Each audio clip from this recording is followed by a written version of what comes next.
asked, what is my opinion on women pastors? I got to tell you that when I was a Christian, and I was a deeply devout Christian, trying my best to be the best Christian I can possibly be.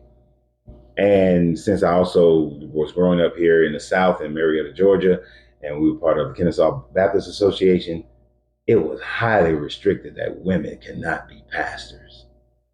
Women, keep silent in the churches. Or if you have any questions, ask your men at home, your husbands at home. For I suffer not for a woman to usurp the authority of the man. But who came first? Did Adam come first, or was it Eve?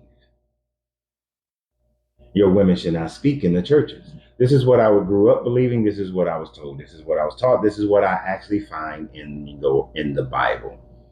And although many women will come back and say that, well, the first person that Jesus spoke to were the women when he was resurrected. It is because it was a woman's duty to go and anoint the body at the grave. It was not a man's duty. The society was different. And what did he instruct them to do? Go tell my men. Go tell the guys. The other thing that they would come back and say is that in the New Testament, when it talks about at the end times, it says that your sons and daughters will preach and prophesy. But this is not something that is a continuous thing, but is at the end time. The end time is designated by the opening of seals, pouring of bowls, and those things have not happened yet. Not one event of the end times has happened yet. But yet, this is what people will scream and utilize in order to say women should be able to, because we are living in the end times. But where's the Antichrist? Where's the rivers and all the waters turning to blood? Where are all of these things that are supposed to be happening? They're not. They haven't. We try to make it happen. We go out there and people invent coincidences or natural events. They'll say, oh, the Euphrates is drying up. No, it says that the Euphrates will dry up. But prior to the Euphrates drying up, 1/3 of the population must be killed by the 4 angels that will come and be at the side, be at the Euphrates prior to it drying. I do not think that there has been a time frame that 1/3 of the world's population has died. So we're still waiting on that one before your sons and daughters can prophesy. So what do I think about that now?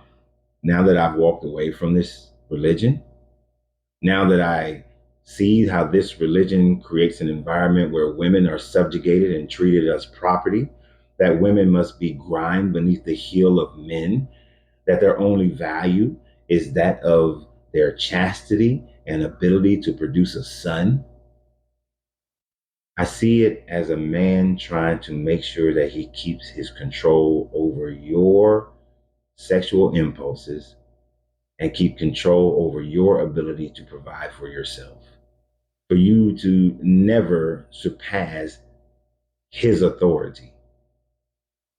That it is a worldwide system of abuse and creation of Stockholm syndrome, because the majority of people who supports this religion are women. Go to any church on any day, and more than likely, it is 80% women.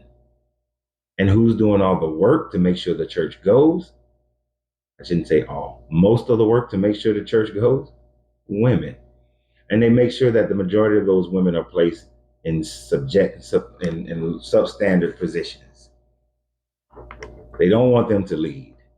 Even when there is a husband and wife team who is leading a church, she is usually subservient to him.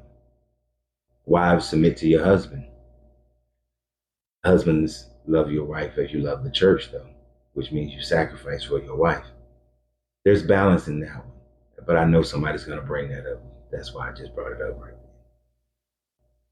But as far as women pastors, at the end of the day, they're just as brainwashed, just as delusional, and just as harmful as a male pastor.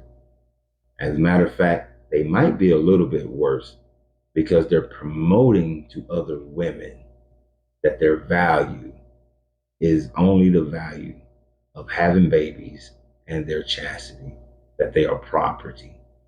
But we know our culture today is differs from that.